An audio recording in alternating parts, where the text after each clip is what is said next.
Você já sentiu aquela dor que corta tão fundo que parece que vai te partir ao meio? Aquela sensação de que o mundo desabou e você é a única pessoa que não sabia que o chão estava rachando? Essa é a história que eu vou contar para você hoje. E se você está me ouvindo agora, por favor, se inscreva no canal. Deixe um comentário me dizendo o que você achou desta história e me conta de que cidade você está me ouvindo. Eu preciso saber que não estou sozinha nisso. Meu nome é Helena, e esta é a história de como eu descobri que as pessoas mais próximas podem ser as que mais nos destroem. E como eu encontrei força onde nem sabia que existia.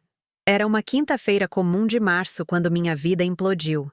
Mas para contar essa história direito, preciso voltar 3 anos atrás, quando eu ainda acreditava que a amizade verdadeira existia e que o amor podia durar para sempre. Eu tinha 28 anos e trabalhava como publicitária em uma agência pequena, mas promissora em São Paulo. Não era nada glamouroso como mostram nos filmes.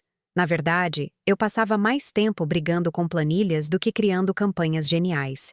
Mas eu amava o que fazia.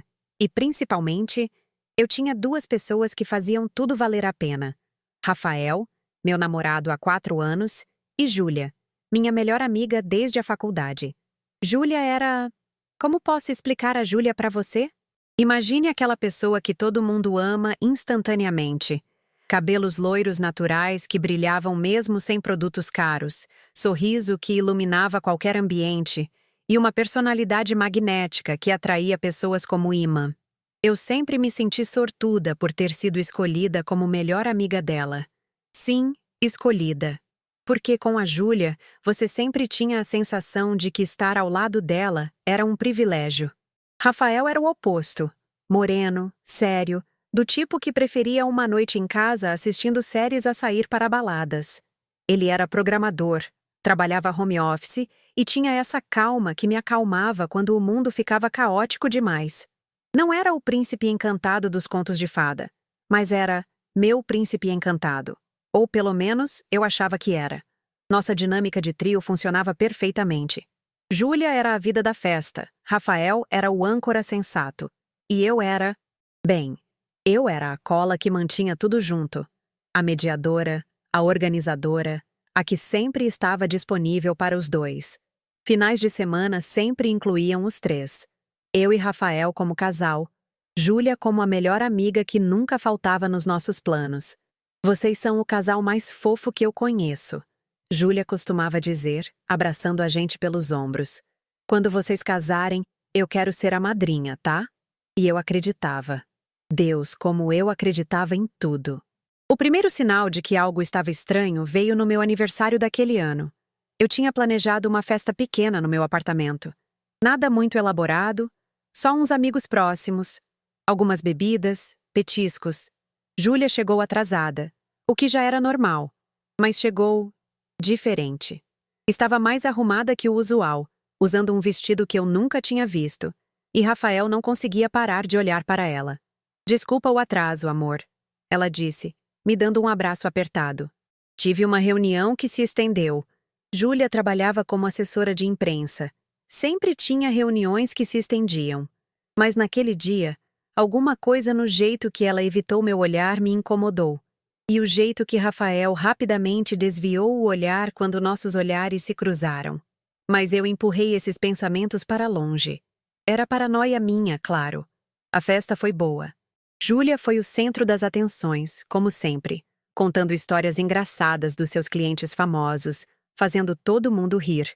Rafael ficou mais quieto que o normal, mas eu atribuí ao cansaço. Ele tinha passado a semana debugando um sistema complicado.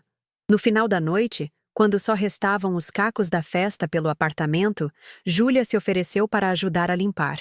Deixa que eu ajudo, Rafael disse, já recolhendo copos sujos. Não precisa, Rafael. Amanhã é sexta. Você pode descansar. Júlia respondeu, tocando no braço dele. Eu e a Helena damos conta. Foi um toque simples, casual, mas durou 2 segundos a mais do que deveria. E Rafael sorriu de um jeito que... Deus, eu não quero nem pensar no que vi naquele sorriso. Obrigada por ter vindo. Eu disse para ela quando terminamos de arrumar a cozinha. Claro que eu vim. É É seu aniversário, né? Eu jamais perderia. Ela me abraçou forte. E por um momento foi como sempre foi. Júlia e Helena, as melhores amigas do mundo. Mas quando ela se afastou, havia algo nos olhos dela que eu não consegui decifrar. Uma espécie de culpa? Ou talvez fosse só cansaço. Rafael estava esperando no sofá, mexendo no celular. Vem cá, ele disse abrindo os braços para mim. Como você está se sentindo? Foi uma boa festa? Foi sim, respondi, me aconchegando no peito dele. Obrigada por ter ajudado com tudo. De nada, amor. Ele beijou minha testa, e por um momento tudo pareceu normal. Mas havia algo diferente no jeito que ele me abraçou naquela noite. Mais apertado, mais desesperado, como se fosse a última vez. As semanas que seguiram foram estranhas de um jeito que eu não conseguia explicar. Rafael começou a trabalhar mais tarde. Sempre tinha algum projeto urgente que precisava terminar. Júlia começou a cancelar nossos encontros de sempre. As terças à noite que a gente reservava para colocar a conversa em dia. Os almoços de sábado no nosso café favorito. Desculpa, Helena, mas estou super corrida com esse cliente novo. Ela dizia. É um ator que está em todos os lugares. Não tenho nem tempo para respirar. Eu entendia. Claro que entendia. A vida adulta é assim mesmo, né? Todo mundo fica ocupado. Os relacionamentos se adaptam. Mas havia momentos em que eu sentia como se fosse a única pessoa tentando manter nossas conexões vivas. Uma terça-feira, eu estava saindo mais cedo do trabalho quando decidi passar no apartamento da Júlia para dar uma surpresa. Comprei aqueles cupcakes que ela adorava na confeitaria perto do metrô e subi até o apartamento dela, que ficava em Perdizes. Toquei a campainha várias vezes, mas ninguém atendeu. Estranho, porque o carro dela estava na garagem. Eu tinha visto quando passei. Pensei que talvez ela estivesse no banho ou dormindo. Estava prestes a ir embora quando ouvi vozes vindas de dentro do apartamento. 2 vozes. Uma delas definitivamente era da Júlia. A outra, meu coração disparou. Colei o ouvido na porta, me sentindo ridícula, mas incapaz de parar. A voz masculina era familiar demais. Grave, pausada, com aquele jeito específico de falar que eu conhecia há 4 anos. Rafael. Eles estavam rindo. Um riso íntimo, baixo, do tipo que você reserva para momentos privados. Minha mente começou a correr, tentando encontrar uma explicação lógica. Talvez ele estivesse ajudando ela com alguma coisa no computador? Talvez fosse uma surpresa para mim? Mas no fundo do meu peito, uma vozinha sussurrava a verdade que eu não queria ouvir. Desci correndo as escadas, o coração batendo tão forte que eu achei que fosse desmaiar. Quando cheguei no carro, minhas mãos tremiam tanto que demorei 5 minutos para conseguir colocar a chave na ignição. Liguei para Rafael. Oi, amor. Ele atendeu no terceiro toque. Sua voz soava normal. Casual demais. Oi, o que você está fazendo? Trabalhando. Por quê? Nada. Só queria ouvir sua voz. Ah, que fofo. Olha, eu vou trabalhar até mais tarde hoje, tá? Não me espera para jantar. Eu desliguei e fiquei sentada no carro por meia hora, olhando para o prédio da Júlia. Rafael não saiu. Naquela noite, quando ele chegou em casa, 2 horas depois da nossa conversa, eu fingi que estava dormindo. Ele tomou banho, demorou mais que o usual, e quando deitou ao meu lado, eu senti um perfume diferente no cabelo dele. Um perfume que eu conhecia muito bem. O perfume da Júlia. Vocês sabem aquela fase quando você suspeita de uma traição, mas ainda tem um fio de esperança de que está louca? Quando você vira detetive da própria vida, procurando evidências que torcem para não encontrar? Eu passei 2 meses nessa fase. Comecei a prestar atenção em detalhes que antes passavam despercebidos. O jeito que Rafael verificava o celular mais vezes que o normal. Como ele sempre colocava o telefone virado para baixo quando estava comigo. As desculpas cada vez mais elaboradas para chegar tarde ou sair mais cedo. Júlia também mudou. Ela, que sempre foi colada em mim no WhatsApp, mandando memes bobos e fotos do que estava comendo, de repente ficou mais seca. Respostas curtas. Demora para responder. E quando a gente se encontrava, o que estava acontecendo cada vez menos, ela parecia distraída, como se estivesse pensando em outro lugar. Júlia, está tudo bem? Perguntei em um dos nossos raros almoços. Você parece meio distante. Ah, desculpa, amor. É que estou mesmo corrida. Você sabe como é, né? Mas eu não sabia. Porque trabalho corrido nunca tinha feito ela ficar assim antes. O pior eram os momentos em que os três estavam juntos. A tensão era palpável, pelo menos para mim. Rafael e Júlia evitavam ficar próximos, mas eu via os olhares. Deus, como eu via os olhares. Eram rápidos, furtivos, mas estavam lá. E quando um deles ia ao banheiro, o outro invariavelmente pegava o celular. Uma sexta à noite, decidimos ir ao cinema. Era um filme que eu queria ver há meses, uma comédia romântica boba que eu sabia que nem Rafael, nem Júlia estavam animados para assistir, mas eles toparam por mim. No meio do filme, Rafael sussurrou que ia ao banheiro. 5 minutos depois, Júlia sussurrou a mesma coisa. Eu fiquei ali, na sala escura, assistindo Jennifer Lopez descobrir que o amor da vida dela estava com outra. E tudo que eu conseguia pensar era: eles estão juntos no banheiro agora mesmo. Não consegui prestar atenção no resto do filme. Quando eles voltaram, com 2 minutos de diferença, como se tivessem combinado, eu já sabia. Não tinha provas, não tinha flagrado nada concreto, mas eu sabia. Aquela noite, Rafael foi carinhoso demais. Me deu beijinhos no pescoço enquanto eu lavava a louça. Me abraçou por trás enquanto eu escovava os dentes. Fez questão de me dizer que me amava antes de dormir. Culpa. Era culpa no estado puro. A descoberta veio de uma forma completamente inesperada, como sempre acontece nas coisas que mudam nossa vida para sempre. Era um sábado de manhã. Rafael tinha saído para jogar futebol com os amigos. Pelo menos era o que ele tinha dito. Eu estava limpando o apartamento, colocando a vida em ordem, quando o celular dele tocou na mesinha de centro. Ele tinha esquecido. A tela acendeu com uma notificação de WhatsApp. O nome na tela fez meu estômago revirar. Ju, o coração. O maldito coração no nome dela. A mensagem estava parcialmente visível na tela de bloqueio. Bom dia, meu amor. Sonhei com você essa noite e... Minhas mãos tremeram. Peguei o telefone como se fosse explodir a qualquer momento. Tentei desbloquear. Eu sabia a senha. Ele nunca tinha escondido de mim. Mas a senha estava diferente. Ele havia mudado a senha. Fiquei ali parada na sala, segurando o telefone de um homem que dividia a cama comigo há 4 anos e que agora me escondia até a senha do celular. A realidade me atingiu como um murro no estômago. O telefone tocou de novo. Outra mensagem da Ju. Eu não conseguia respirar direito. Sentei no sofá, ainda segurando o aparelho, e comecei a chorar. Não aquele choro bonito de filme, mas aquele choro feio, com soluços e nariz escorrendo, que vem do fundo da alma quando você percebe que sua vida inteira era uma mentira. 2 horas depois, Rafael voltou do futebol. Oi, amor.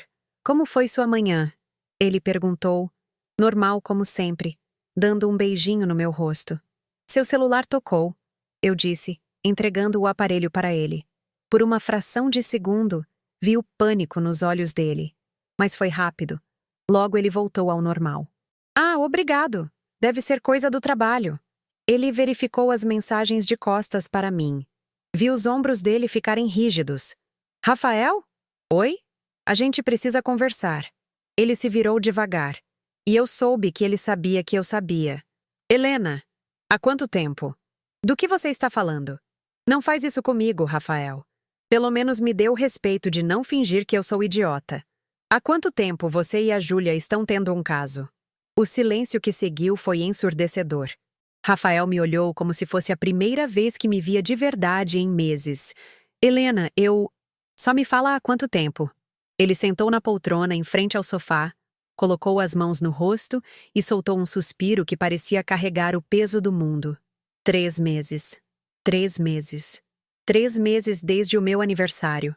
Desde aquele olhar estranho, aquele toque que durou 2 segundos a mais. Como começou? Helena, por favor. Eu quero saber como começou. Meu grito ecoou pelo apartamento. Rafael se encolheu. Foi no seu aniversário. A gente bebeu demais. Ela estava se sentindo sozinha. Eu estava. Eu não sei o que eu estava. Uma coisa levou a outra e. E vocês transaram no dia do meu aniversário. Não foi assim. Foi assim sim, Rafael. Vocês transaram no dia do meu aniversário, na minha festa, provavelmente enquanto eu estava limpando a cozinha. Ele não respondeu, o que foi resposta suficiente. E desde então vocês vêm me enganando. 3 meses. 3 meses de mentiras, de desculpas, de eu me sentindo louca por desconfiar de vocês. Helena, eu nunca quis que isso acontecesse. Eu te amo. Não! Eu gritei, levantando do sofá. Não venha com essa. Você não me ama. Quem ama não faz isso. Quem ama não passa 3 meses enganando a pessoa que divide a cama com ele. Quem ama não muda a senha do celular para esconder mensagens da amante. Ela não é minha amante. Então, o que ela é? Rafael ficou em silêncio por tanto tempo que eu pensei que ele não fosse responder. Eu estou apaixonado por ela. Ele disse finalmente, tão baixo que eu quase não ouvi. E ali, naquele momento, sentada na sala do apartamento que dividíamos há 2 anos, rodeada pelas nossas fotos juntos, pelos nossos planos futuros, pela vida que construímos juntos, eu senti minha alma se partir ao meio. Não foi só a traição. Foi a traição dupla. Foi perceber que as 2 pessoas em quem eu mais confiava no mundo tinham conspirado contra mim. Foi entender que enquanto eu planejava nosso futuro, eles planejavam como me abandonar. Sai, eu disse. Helena, sai. Sai agora. Pega suas coisas e sai da minha casa. Ele levantou devagar, como se estivesse em câmera lenta. A gente pode conversar sobre isso quando você estiver mais calma. Não tem mais nada para conversar. Acabou. A gente acabou. Pega suas coisas e some da minha vida. Rafael foi para o quarto, e eu ouvi o barulho dele jogando roupas em uma mala. 20 minutos depois, ele parou na porta da sala. Helena, eu sinto muito. Eu não olhei para ele. Também sinto.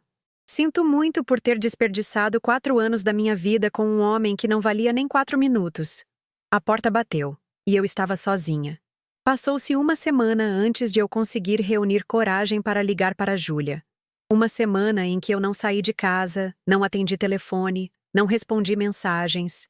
Uma semana em que eu chorei tudo o que tinha para chorar, quebrei alguns pratos, gritei com a parede e finalmente cheguei ao ponto onde a tristeza começava a se transformar em raiva. Raiva é combustível. Tristeza te paralisa, mas raiva te move. Liguei para ela numa quinta-feira de manhã. Helena! Ela atendeu no primeiro toque, a voz carregada de um alívio falso. Amiga, eu estava tão preocupada com você. O Rafael me contou que vocês terminaram. Eu tentei te ligar 1000 vezes. A gente precisa conversar. Claro, amor. Você quer que eu vá aí? Ou prefere que a gente se encontre em algum lugar? A frieza na minha voz deveria ter dado uma pista para ela. Mas Júlia sempre foi boa em fingir que não entendia sinais quando não queria entender. Vem aqui. 1 hora depois, ela estava na minha porta com um buquê de flores e uma sacola do meu restaurante japonês favorito. Trouxe comfort food, disse, me dando um abraço que eu não retribuí. Pensei que você pudesse estar precisando. Ela entrou no apartamento como sempre entrou, como se fosse a dona do lugar. Colocou as flores em um vaso, organizou a comida na mesa, falou sobre o trânsito, sobre o tempo, sobre qualquer coisa, exceto o óbvio. Senta, eu disse. Claro. Conta tudo para mim. O que aconteceu entre vocês? Ele não quis entrar em detalhes, só disse que vocês tiveram uma briga feia e... Júlia. Oi? Para de fingir. O sorriso dela vacilou por um segundo, mas logo voltou. Fingir o quê, amor? Que você não sabe exatamente por que eu e o Rafael terminamos. Agora o sorriso desapareceu completamente. Helena, eu não sei do que você está falando. 3 meses, Júlia. 3 meses vocês estão transando pelas minhas costas. O silêncio que seguiu foi diferente do silêncio do Rafael. Rafael ficou em silêncio porque foi pego. Júlia ficou em silêncio porque estava calculando. Quem te disse isso? Não, isso não é verdade. Ou, você está louca. Quem te disse isso? Ele me contou. Helena, ela começou. E eu vi nos olhos dela o momento exato em que ela decidiu mudar de estratégia. Olha, eu sei que isso parece terrível, mas... Parece? Tá. É terrível. Eu sei que é. Mas você precisa entender. A gente nunca planejou que isso acontecesse. Foi uma coisa que simplesmente aconteceu. No meu aniversário. Foi um erro. A gente bebeu demais, estava todo mundo meio emocionado e vocês decidiram continuar errando por 3 meses. Júlia passou a mão pelos cabelos. Aquele gesto que ela sempre fazia quando estava nervosa. Helena, eu sei que você está magoada. E você tem todo o direito de estar. Mas você precisa entender que a gente não fez isso para te machucar. Então vocês fizeram para quê? Por diversão? Por tédio? A gente se apaixonou. E ali estava. A frase que eu sabia que estava vindo, mas que mesmo assim me acertou como um soco no estômago. Vocês se apaixonaram, repeti. Eu sei que é difícil de entender. Mas o que é difícil de entender, Júlia, é como a minha melhor amiga, a pessoa em quem eu mais confiava no mundo, conseguiu me olhar na cara por 3 meses, sabendo que estava traindo essa confiança. Eu tentei te contar várias vezes. Mas eu não sabia como. Tentou? Eu gritei levantando do sofá. Quando você tentou me contar? Quando você cancelava nossos encontros para ficar com ele? Quando você chegava nos lugares cheirando a perfume dele? Quando vocês trocavam olharinhas na minha frente achando que eu era idiota demais para perceber? Não foi assim. Foi exatamente assim. Vocês me fizeram de palhaça, Júlia. Vocês riram da minha cara por 3 meses. A gente nunca riu de você. Não? Então o que vocês faziam quando estavam sozinhos? Sentiam pena da pobrezinha da Helena que não desconfiava de nada? Ou ficavam aliviados por eu ser burra o suficiente para não descobrir? Júlia começou a chorar. Lágrimas bonitas, delicadas, que não estragavam a maquiagem. Helena, por favor. Você é minha melhor amiga. Eu te amo. Você não me ama. Pessoas que amam não fazem isso com quem elas amam. Eu fiz merda. Eu sei que fiz. Mas a gente pode superar isso. A nossa amizade é maior que... Nossa amizade morreu no dia que você decidiu transar com o meu namorado. Helena, e sabe qual é a pior parte, Júlia? Não é nem o fato de vocês terem me traído. É o fato de vocês terem me tratado como se eu fosse idiota. É o fato de eu ter passado 3 meses me sentindo louca, questionando minha própria sanidade, achando que estava paranoica, enquanto vocês sabiam exatamente o que estava acontecendo. Ela não respondeu, só continuou chorando. Sai da minha casa. Helena, por favor, a gente pode... Sai. Júlia levantou devagar, pegou a bolsa e caminhou até a porta. Antes de sair, ela se virou. Eu realmente te amo, Helena. E eu sinto muito. Eu também sinto muito, Júlia. Sinto muito por ter descoberto que tipo de pessoa você realmente é. A porta fechou, e pela segunda vez em uma semana, eu estava sozinha. Mas dessa vez, a solitude não me assustou. Pela primeira vez em meses, eu me senti... limpa. Os meses que seguiram foram os mais difíceis da minha vida, mas também foram os mais reveladores. Primeiro veio o isolamento social. Nossa turma de amigos ficou dividida. Alguns ficaram do meu lado, outros do lado deles. Porque sim, eles agora eram um eles oficial. E a maioria simplesmente desapareceu para evitar o drama. Descobri que amizades que eu achava que eram sólidas eram, na verdade, apenas convenientes. Carla, por exemplo, uma amiga da faculdade que sempre vinha nos nossos churrascos, simplesmente parou de me convidar para as coisas. Quando eu a confrontei, ela disse: "Ah, Helena, é que fica meio estranho, né? Com vocês separados e tal." Que meramente uma forma educada de dizer: "Escolhi o lado deles porque eles são mais divertidos." Mas sabe de uma coisa? Foi melhor assim. Descobrir quem realmente se importava comigo foi doloroso, mas necessário. Marina, minha amiga do trabalho, foi um dos poucos raios de luz nesse período. Ela me levava para jantar quando eu não queria sair de casa. Me obrigava a tomar banho quando eu passava dias sem sair da cama. E, principalmente, me ouvia reclamar da mesma história 1000 vezes sem me julgar. Você precisa parar de se culpar. Ela dizia sempre. Você não fez nada de errado. Mas eu me culpava. Deus, como eu me culpava. Ficava repassando cada momento, cada conversa, cada sinal que eu deveria ter visto. Me perguntava se eu havia sido uma namorada ruim, uma amiga ruim, se eu havia negligenciado Rafael de alguma forma, se eu havia dado motivos para Júlia se sentir traída primeiro. A terapia ajudou.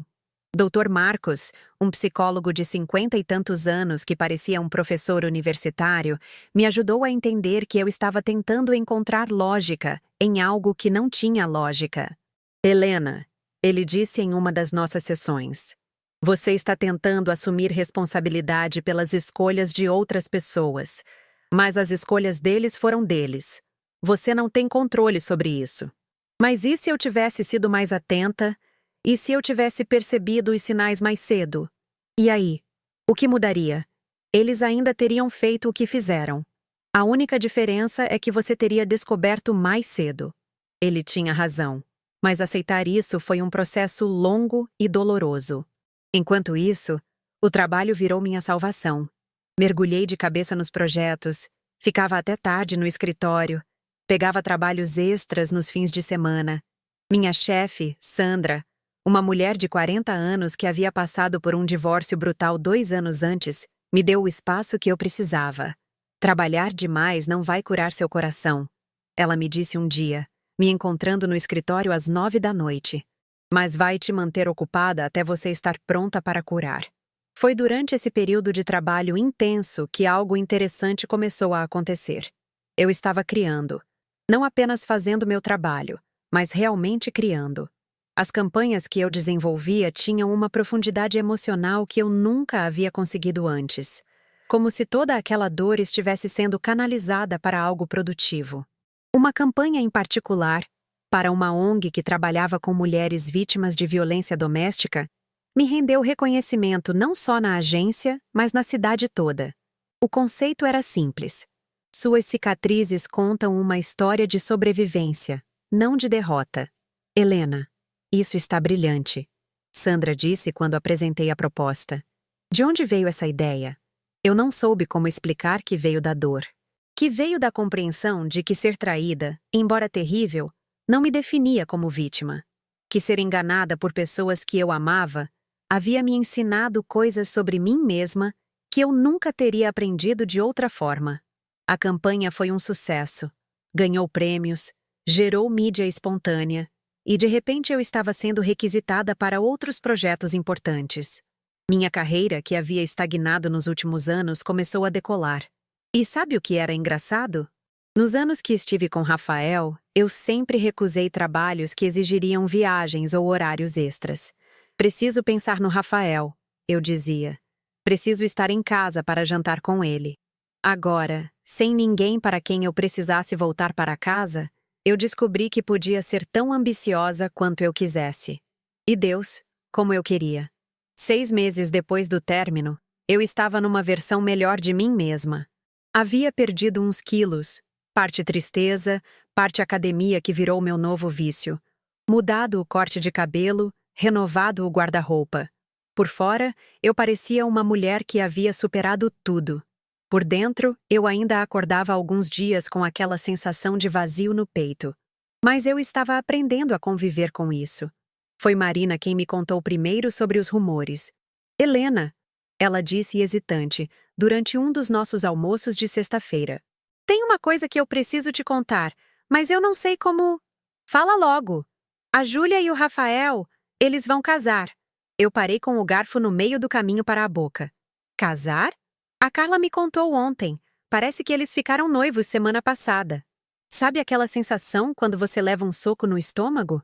Foi exatamente isso. Não porque eu ainda tivesse sentimentos pelo Rafael. Essa parte havia morrido há muito tempo. Mas porque... casar. Depois de 6 meses? Tem mais. Marina continuou. Obviamente desconfortável. Eles estão dizendo que vocês já estavam mal há muito tempo. Que o relacionamento de vocês já estava acabado quando eles se envolveram. Que eles, na verdade, só aceleraram o inevitável. Minha mão começou a tremer. Coloquei o garfo no prato. E tem mais. Ela sussurrou. Eles estão dizendo que você sabia, que você foi compreensiva com a situação e que vocês são todas amigas até hoje. O quê? Várias pessoas no restaurante se viraram para olhar. Marina fez um gesto para eu baixar a voz. Helena, todo mundo que conhece você sabe que isso é mentira. Mas eles estão espalhando essa versão da história para não ficarem mal na foto, sabe? Eu não conseguia falar. Não conseguia nem respirar direito. E tem mais uma coisa, Marina disse, sua voz quase inaudível. Eles marcaram o casamento para o mesmo dia que seria o aniversário de namoro de vocês. O mundo girou. Literalmente girou. Tive que me agarrar na mesa para não cair. Eles não apenas tinham me traído, eles não apenas tinham destruído nossa amizade e nosso relacionamento. Agora eles estavam reescrevendo a história, fazendo de mim uma mentirosa, fazendo parecer que eu havia concordado com tudo, que eu havia sido a amiga compreensiva que abençoou o relacionamento deles. E o pior, estavam usando a data que deveria ser especial para mim como o dia do casamento deles. Helena? Helena, você está bem? Levantei da mesa sem dizer uma palavra, peguei minha bolsa e saí do restaurante. Marina correu atrás de mim. Helena, espera! Eu não posso, consegui dizer. Eu não posso lidar com isso agora. Cheguei em casa e pela primeira vez em meses, chorei. Mas não era mais aquele choro de tristeza dos primeiros dias. Era um choro de raiva, de indignação, de revolta. Como eles se atreviam? Como eles tinham a audácia de não apenas me trair, mas de tentar apagar minha versão da história? De fazer com que eu parecesse uma mentirosa para nossos amigos em comum? Peguei o celular e quase liguei para a Júlia. Quase. Meus dedos já estavam discando quando parei. Não. Eu não ia dar a ela a satisfação de me ver desesperada. Eu não ia ligar chorando, gritando, implorando para ela contar a verdade. Isso era exatamente o que ela queria. Que eu parecesse a ex-namorada louca que não conseguia superar o término. Mas também não ia deixar passar. De jeito nenhum. Você não pode deixar isso passar, Marina disse quando nos encontramos no dia seguinte. Eles estão destruindo sua reputação. Eu sei. Então, o que você vai fazer? Ainda não sei. Mas não vai ser o que eles esperam. Dr. Marcos me ajudou a processar a situação com mais clareza. Como você se sente quando pensa na possibilidade de confrontá-los publicamente? Ele perguntou. Com raiva, satisfeita, justiçada. E depois? Depois que você contar sua versão da história, depois que você provar que eles mentiram, como você acha que vai se sentir? Pensei por um longo momento. Vazia, provavelmente. Por quê?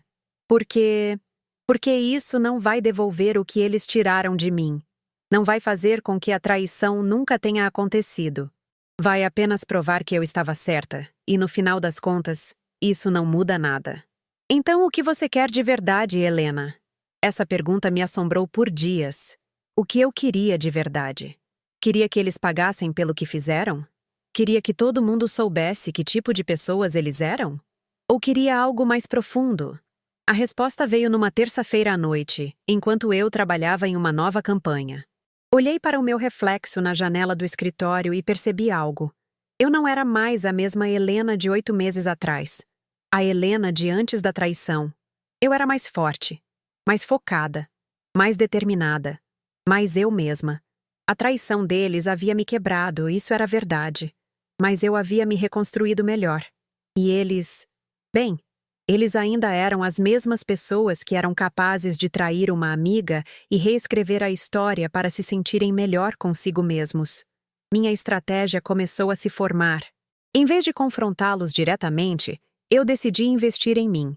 Cada vez que eu sentia raiva, eu canalizava para o trabalho.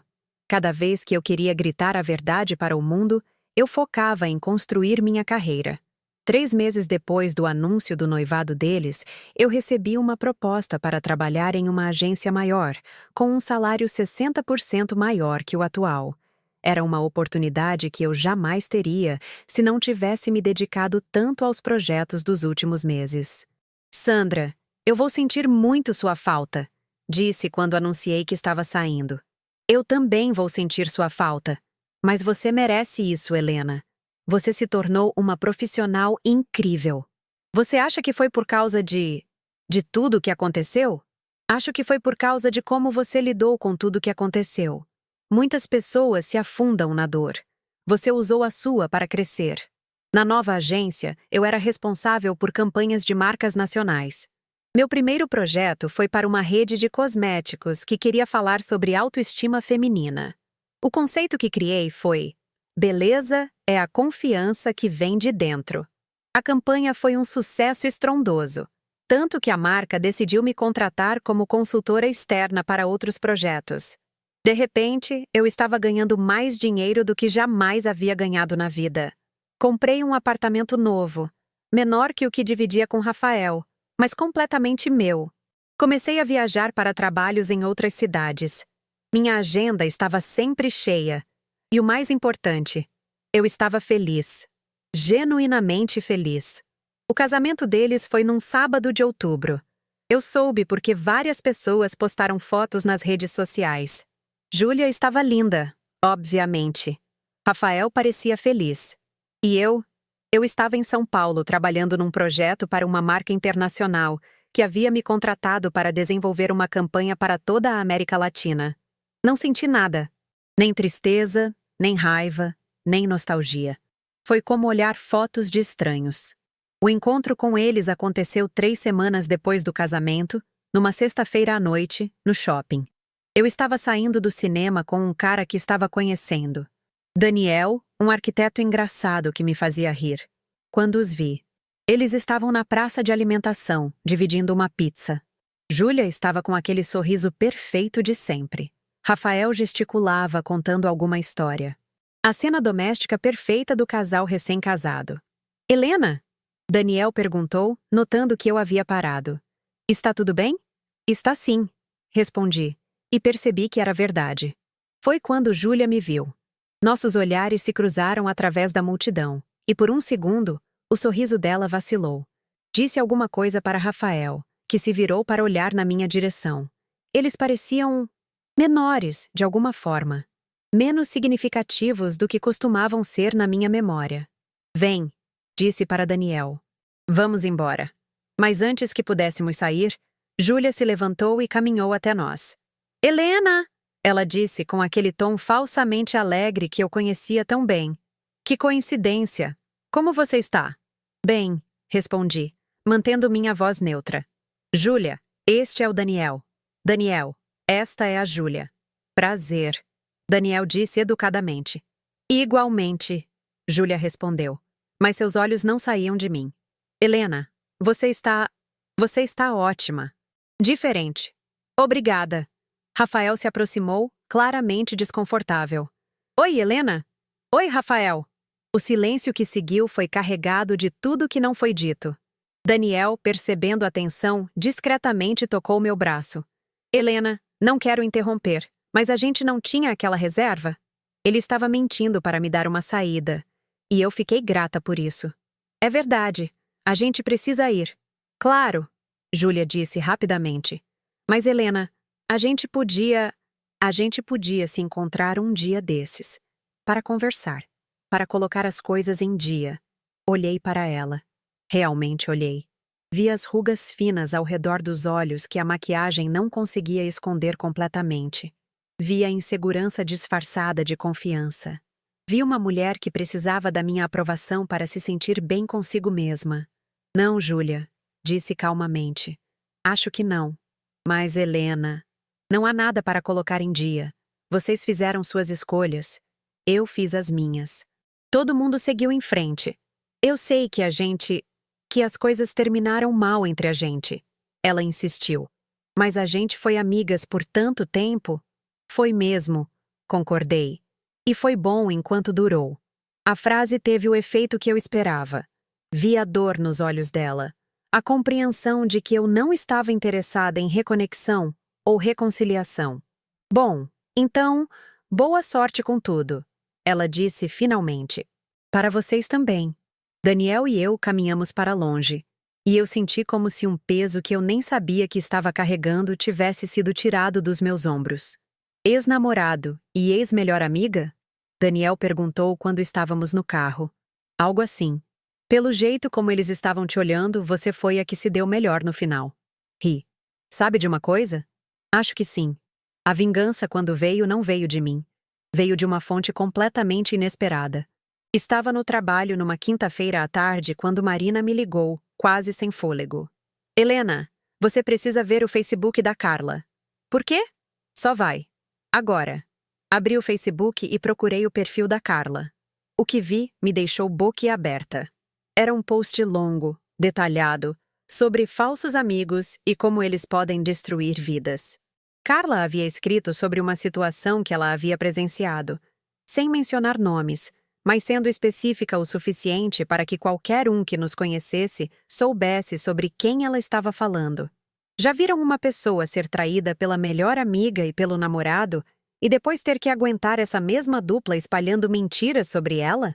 Já viram alguém ter que engolir em silêncio enquanto as pessoas que a machucaram reescrevem a história para parecerem vítimas? Presenciei isso recentemente e não consegui mais ficar calada. Vi uma mulher incrível ser humilhada por pessoas que ela considerava família e depois ter que aguentar essas pessoas contarem uma versão completamente diferente da história. A verdade é que existe gente que não consegue conviver com a própria culpa, então prefere fazer a vítima parecer mentirosa. Mas a verdade sempre vem à tona, cedo ou tarde. E para quem está passando por algo assim, você não está sozinha. Suas feridas são reais, sua dor é válida, e você não precisa perdoar ninguém que não merece perdão. O post tinha dezenas de comentários, pessoas perguntando detalhes, outras compartilhando histórias similares, algumas especulando sobre quem eram os envolvidos. E então eu vi um comentário da própria Júlia. Carla, não sei sobre que situação você está falando, mas espalhar fofocas não ajuda ninguém. Algumas coisas são mais complicadas do que parecem de fora. A resposta da Carla foi devastadora. Júlia, eu estava no seu apartamento quando você me contou, chorando, que estava apaixonada pelo namorado da sua melhor amiga e que não sabia como contar para ela. Não é fofoca quando eu vi você e o Rafael se beijando na cozinha durante a festa de aniversário da Helena. Não é complicado quando a traição é clara e documentada. O silêncio virtual que seguiu foi ensurdecedor. Meu telefone começou a tocar. Mensagens no WhatsApp, e-mails, ligações. Todo mundo queria saber, queria comentar, queria escolher lados. Marina apareceu no meu escritório 1 hora depois. Você viu? Vi. Como você se sente? Pensei por um momento. Como eu me sentia? Aliviada, disse finalmente. Aliviada porque a verdade finalmente veio à tona. E aliviada porque não fui eu que tive que contá-la. A Carla foi corajosa. Foi, mas também esperta. Ela esperou até ter certeza de que eu estava bem para fazer isso. Você acha que ela planejou? Acho que ela estava cansada de ver eles espalharem mentiras. E acho que ela percebeu que eu não ia me defender sozinha. Carla me ligou naquela noite. Helena, espero que você não esteja brava comigo. Por quê? Por ter contado a verdade? Por ter me metido na sua vida. Carla, você não se meteu. Você corrigiu uma injustiça. Eu não aguentava mais ver eles contando aquela versão da história. Como se você tivesse concordado com tudo. Como se vocês fossem todas amigas. Era nojento. Por que você nunca me contou que sabia de tudo? Porque eu achei que você precisava de tempo para se curar antes de lidar com a raiva. E porque eu estava esperando eles pararem de espalhar mentiras. Quando vi que eles não iam parar, você decidiu tomar uma atitude. Exato. Obrigada, Carla. De verdade. Imagina.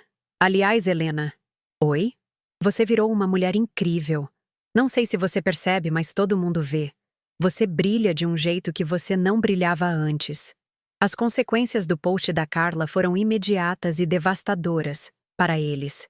Júlia perdeu 2 clientes importantes que decidiram que não queriam trabalhar com alguém que não tinha caráter profissional. Rafael foi confrontado no trabalho por colegas que viram a situação e perdeu uma promoção que estava encaminhada. Mas o pior para eles foram as consequências sociais. Nossa turma de amigos que havia escolhido o lado deles ou havia tentado se manter neutra, de repente viu quem eles realmente eram. As pessoas começaram a se afastar. Recebi dezenas de mensagens de pessoas pedindo desculpas por terem acreditado na versão deles da história. Amigos que haviam me ignorado durante meses de repente queriam retomar o contato. Helena, me desculpa por ter acreditado neles, escreveu Amanda, uma colega da faculdade. A gente deveria ter te apoiado desde o início. Não se preocupa, respondi. Vocês não tinham como saber. Mas internamente, eu sabia que não ia conseguir confiar nessas pessoas novamente. Elas haviam me abandonado quando eu mais precisava, baseadas em fofocas e mentiras. Não havia volta. A única pessoa com quem eu realmente me reconciliei foi com a própria Carla. Descobri que ela havia me defendido várias vezes quando eu não estava presente, mas que as pessoas preferiam acreditar na versão mais escandalosa da história. Sabe o que me incomoda mais? Ela disse durante um jantar que tivemos depois de tudo. É que eles realmente acreditavam que podiam reescrever a história. Como se você fosse desaparecer e eles pudessem inventar qualquer coisa. Eles quase conseguiram. Não, Helena. Eles nunca tiveram chance. Porque quem te conhece de verdade sabe que tipo de pessoa você é.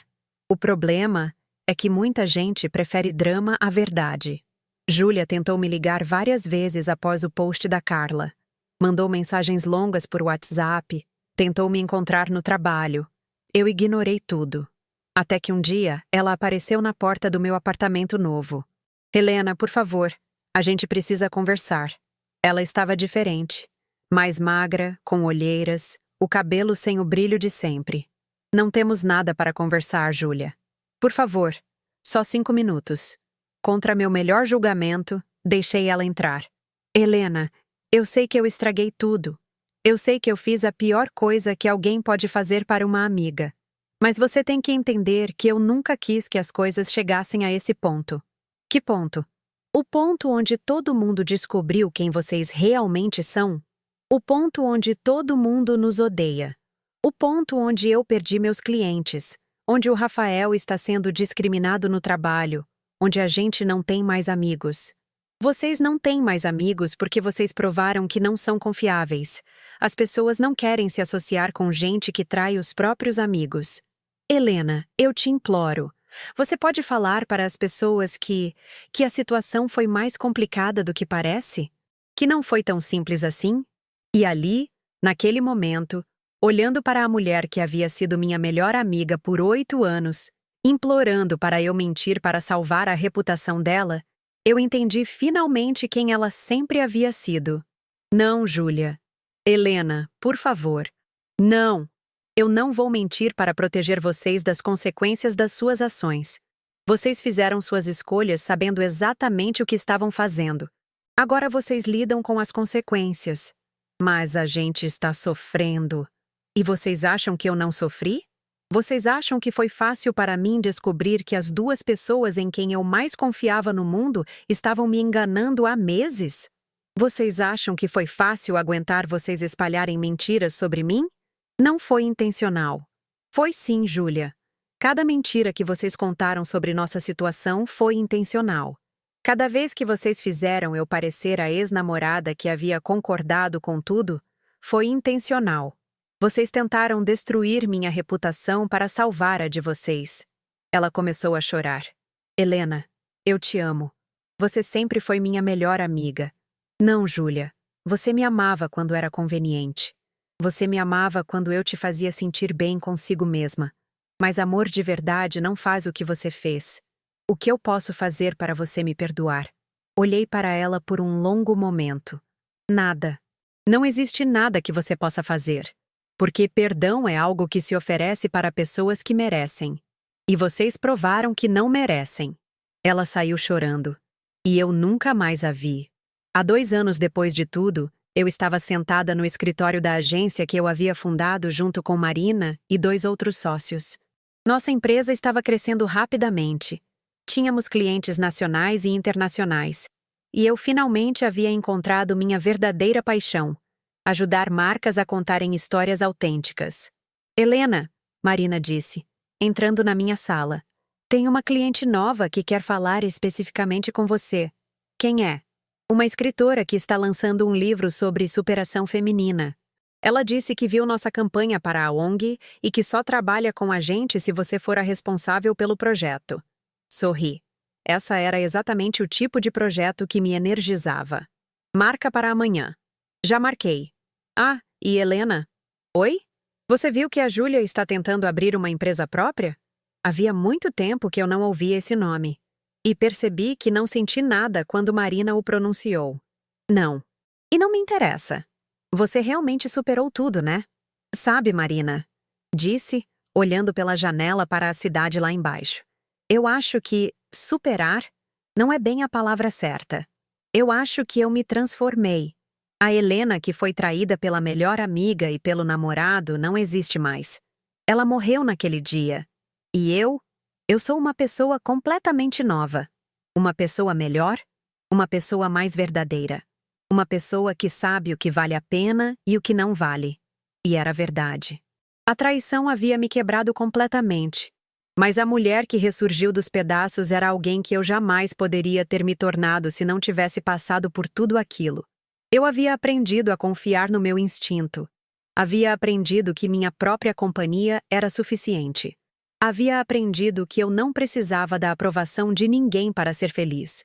Mas, principalmente, eu havia aprendido que as pessoas mostram quem realmente são, quando acham que ninguém está olhando. E que quando alguém te mostra quem realmente é, você deve acreditar. O encontro final aconteceu 3 anos depois de tudo, no lançamento de um livro sobre empreendedorismo feminino. Eu estava lá porque minha agência havia feito a campanha de marketing do livro. Era um evento grande, com várias personalidades importantes da cidade. Vi Júlia antes dela me ver. Ela estava no canto do salão, sozinha, segurando uma taça de vinho e olhando para o celular. Estava magra demais, e havia algo em sua postura que sugeria derrota. Nossos olhares se cruzaram por acaso quando ela levantou a cabeça. Por um segundo, vi o flash de pânico nos olhos dela, como se ela quisesse sair correndo. Mas então ela se recompôs e caminhou até mim. Helena. Júlia. Você está incrível. Obrigada. Um silêncio desconfortável se seguiu. Ouvi falar da sua agência. Ela disse finalmente. Que vocês estão indo muito bem. Estamos. Deve ser muito gratificante trabalhar com o que você ama. É. Mais silêncio. Helena, eu queria te pedir desculpas. De novo. Por tudo. Olhei para ela. Realmente olhei. E vi uma mulher que havia perdido tudo por uma escolha estúpida. Que havia destruído amizades, relacionamentos e sua própria reputação por um momento de fraqueza que se transformou em meses de mentiras. Tudo bem, Júlia. Tudo bem? Tudo bem. Eu te perdoo. Os olhos dela se encheram de lágrimas. De verdade? De verdade. Mas perdoar não significa esquecer. E não significa que a gente vai ser amigas de novo. Significa apenas que eu não vou mais carregar raiva de você. Eu entendo. Como você está? Como estão as coisas? Difíceis. Ela admitiu. O Rafael e eu, a gente se separou o ano passado. Não fiquei surpresa. Sinto muito. A gente descobriu que um relacionamento que começa com traição, bem, é difícil confiar um no outro. Imagino. Helena, você acha que eu consigo reconstruir minha vida? Olhei para ela novamente. Vi a mulher que havia sido minha melhor amiga, que havia me ensinado a rir de mim mesma, que havia estado do meu lado em momentos difíceis antes de se tornar a pessoa que me causou um dos maiores sofrimentos da minha vida. Acho que todo mundo merece uma segunda chance de ser uma pessoa melhor, disse finalmente. Mas só você pode decidir se vai aproveitar essa chance. Obrigada, Helena, por me perdoar, por ser maior que eu jamais fui. A gente aprende a ser maior quando não tem outra opção. Ela assentiu, entendendo. Eu vou deixar você aproveitar sua festa, disse se afastando. Parabéns por tudo que você construiu. Obrigada, Júlia. Ela se virou para ir embora, mas parou. Helena? Oi? Você foi a melhor amiga que eu já tive. E eu estraguei tudo. Mas eu quero que você saiba que eu nunca vou esquecer das coisas boas que a gente viveu juntas. Eu também não, respondi. E era verdade. Ela sorriu. O primeiro sorriso genuíno que eu via nela em anos. E saiu.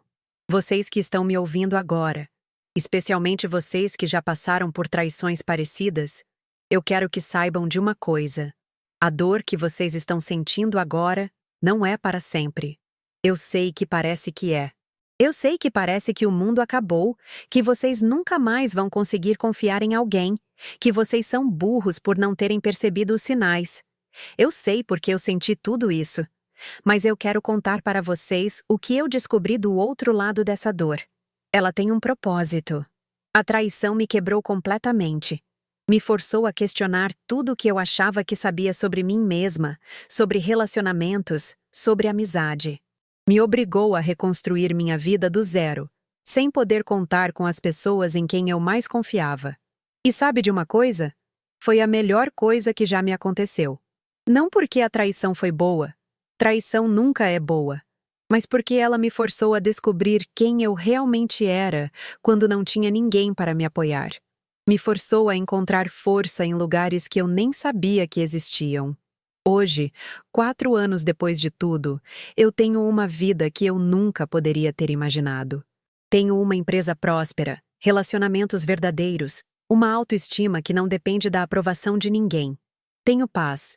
E sabe o que é mais importante? Eu tenho a certeza de que posso sobreviver a qualquer coisa, porque eu já sobrevivi ao pior. Daniel, o arquiteto que vocês conheceram lá no shopping, se tornou meu marido 2 anos atrás. Nosso casamento é completamente diferente do relacionamento que eu tinha com Rafael. É baseado em honestidade, comunicação aberta e, principalmente, em escolha consciente todos os dias. Helena, ele me disse na nossa lua de mel, eu sei que você já foi machucada antes, mas eu quero que você saiba que comigo, você nunca vai ter que desconfiar de nada. Eu vou ser transparente em tudo. E ele tem sido. Não porque eu peço, mas porque ele entende que confiança, uma vez quebrada, precisa ser reconstruída tijolinho por tijolinho. A agência que fundamos se tornou uma das mais respeitadas da cidade. Trabalhamos principalmente com campanhas de impacto social, ajudando ONGs, empresas com propósito e pessoas que querem fazer a diferença no mundo. Marina virou minha sócia e uma das minhas melhores amigas. Carla também está na minha vida, e nossa amizade se fortaleceu depois de tudo. Ela me ensinou que coragem às vezes significa defender alguém, mesmo quando é difícil. Dr. Marcos ainda me acompanha, não mais como terapeuta, mas como um mentor de vida. Ele me ajudou a entender que curar não significa esquecer. Significa integrar a dor na sua história de uma forma que ela te fortaleça ao invés de te destruir. E quanto a Júlia e Rafael? Eles se divorciaram 2 anos depois do casamento, exatamente como eu sabia que aconteceria. Relacionamentos construídos sobre mentiras raramente sobrevivem ao peso da realidade. Júlia tentou reconstruir sua carreira, mas descobriu que reputação é como vidro. Uma vez quebrada, nunca fica exatamente igual. Ela trabalha hoje com clientes menores, reconstruindo sua credibilidade aos poucos. Ouvi dizer que ela fez terapia e que realmente mudou como pessoa. Torço para que seja verdade. Rafael mudou de cidade e realmente recomeçou do zero. Não sei muito sobre a vida dele agora, e honestamente, não me interessa saber. Mas sabe o que eu aprendi com tudo isso? Que às vezes, as piores coisas que acontecem na nossa vida são exatamente o que precisávamos para nos tornarmos quem sempre fomos destinadas a ser.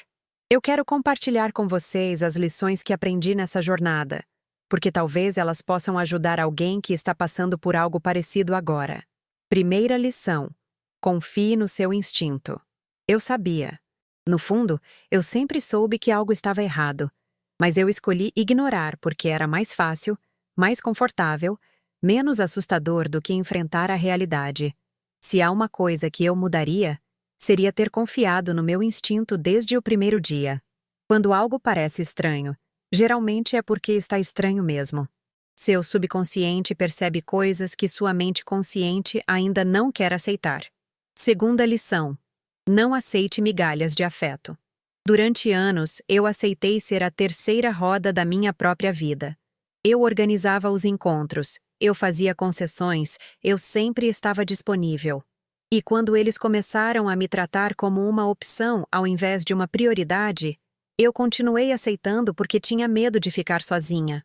Hoje, eu sei que é melhor estar sozinha do que mal acompanhada. E principalmente que você nunca está realmente sozinha quando tem uma boa relação consigo mesma. Terceira lição. As pessoas mostram quem são através das suas ações, não das suas palavras. Rafael dizia que me amava todos os dias. Júlia dizia que eu era sua melhor amiga. Mas as ações deles contavam uma história completamente diferente. Quando alguém realmente te ama, te respeita, te valoriza, isso aparece nas pequenas coisas do dia a dia. Na transparência, na consideração, na forma como te tratam quando ninguém está olhando. Quarta lição. Você não precisa perdoar para seguir em frente.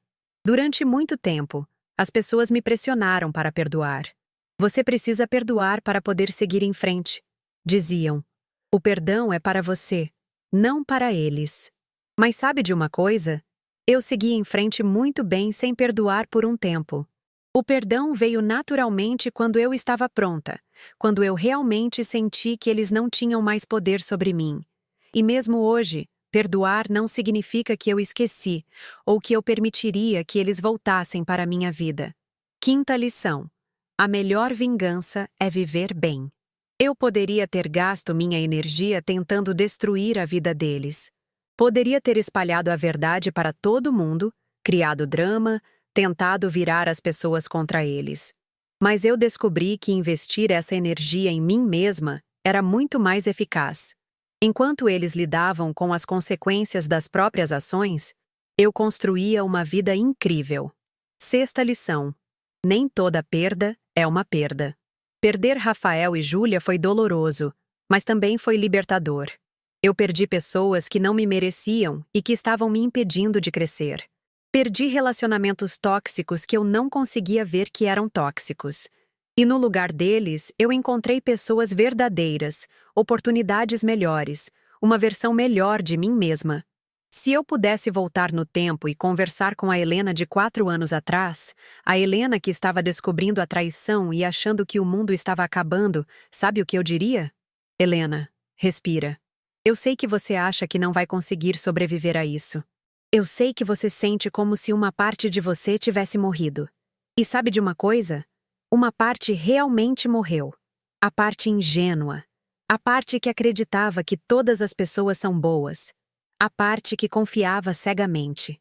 Mas a pessoa que vai nascer dos pedaços dessa morte vai ser incrível.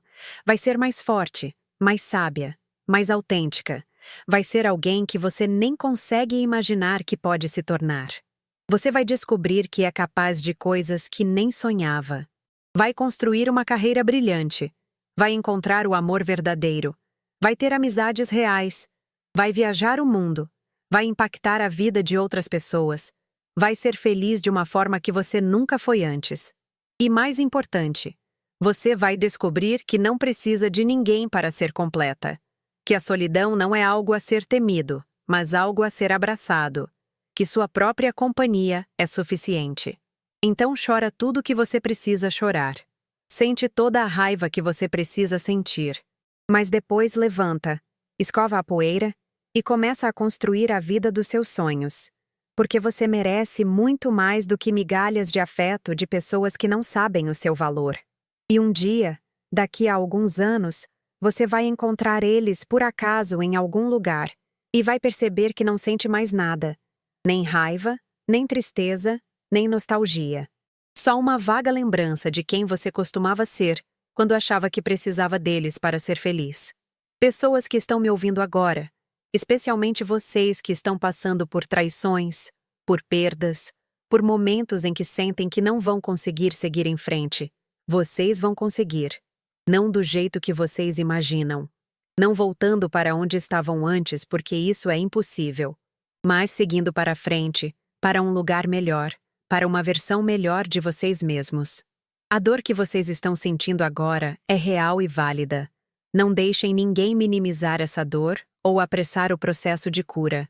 Sintam tudo o que precisam sentir. Chorem, gritem, quebrem alguns pratos se necessário. mas não fiquem presos na dor para sempre. Usem ela como combustível. Canalizem ela para construir algo melhor. Deixem ela ensinar vocês sobre a sua própria força. E principalmente, lembrem-se, vocês não precisam da aprovação de quem os traiu para seguir em frente. Não precisam que eles reconheçam o mal que fizeram. Não precisam que eles peçam desculpas. Vocês podem construir uma vida incrível independentemente do que eles fazem ou deixam de fazer. Hoje, 4 anos depois de tudo, eu posso dizer com total certeza: eu sou grata pela traição. Não porque foi fácil ou porque não doeu, mas porque me levou para onde eu precisava estar. Me forçou a crescer de maneiras que eu nunca teria crescido se tivesse continuado na zona de conforto dos relacionamentos que eu tinha. Eu me casei com um homem que me ama de verdade, que escolhe me amar todos os dias, que nunca me fez questionar minha sanidade ou minha intuição. Construí uma empresa que impacta positivamente a vida das pessoas. Tenho amigos verdadeiros que provaram seu valor nos momentos difíceis. Tenho uma relação comigo mesma que é baseada em autoconhecimento e autorrespeito. E sabe qual é a melhor parte? Eu sei que posso lidar com qualquer coisa que a vida trouxer, porque eu já passei pelo meu pior pesadelo e saí mais forte do outro lado. A Helena, que foi traída pela melhor amiga e pelo namorado, não existe mais. No lugar dela nasceu uma mulher que conhece o próprio valor, que não aceita menos do que merece, que transforma a dor em crescimento. E se vocês que estão passando por algo parecido agora conseguirem fazer a mesma transformação, se conseguirem usar a dor como trampolim ao invés de deixar ela afundar vocês, eu garanto, vocês vão olhar para trás um dia e agradecer. Não agradecer pela traição em si, mas agradecer pela pessoa que vocês se tornaram por causa dela. Esta história que contei para vocês aconteceu há 7 anos. Hoje, enquanto gravo este relato, estou grávida de 3 meses do meu primeiro filho com Daniel. Nossa agência ganhou um prêmio nacional no mês passado, e eu acabei de assinar contrato para escrever um livro sobre superação feminina. Semana passada, cruzei com Rafael na rua. Ele estava com uma mulher nova, parecia feliz. Acenamos um para o outro educadamente e seguimos nossos caminhos. Não senti absolutamente nada, além de uma vaga satisfação por ver que ele parecia ter aprendido a ser uma pessoa melhor. Júlia mudou-se para outra cidade 2 anos atrás. Ouvi dizer que ela se casou novamente e que tem trabalhado com projetos sociais. Torço sinceramente para que ela tenha encontrado a paz e se tornado a pessoa que sempre teve potencial para ser. Porque no final das contas, essa história não é sobre vingança ou sobre justiça. É sobre transformação. É sobre descobrir que somos muito mais fortes do que imaginamos. É sobre aprender que as piores coisas que nos acontecem podem se tornar as melhores coisas que nos aconteceram, se soubermos como usá-las. Para vocês que chegaram até aqui, que ouviram minha história inteira, obrigada. Obrigada por me permitirem compartilhar com vocês a jornada mais difícil e mais transformadora da minha vida. E se vocês estão passando por algo parecido agora, lembrem-se, vocês são mais fortes do que sabem, mais resilientes do que imaginam, e merecem muito mais do que migalhas de amor. A vida de vocês pode mudar completamente a partir de hoje, se vocês escolherem transformar a dor em poder. Escolham crescer, escolham se valorizar, escolham construir algo melhor. Vocês merecem. E aí, pessoal que chegaram até o final da minha história? Deixem nos comentários. Vocês já passaram por alguma traição que no final se transformou numa bênção disfarçada? Contem para mim de que cidade vocês estão me ouvindo e o que acharam desta história. E se ela tocou vocês de alguma forma, não esqueçam de se inscrever no canal para ouvir mais histórias como esta. Até a próxima! E lembrem-se, vocês são mais fortes do que imaginam.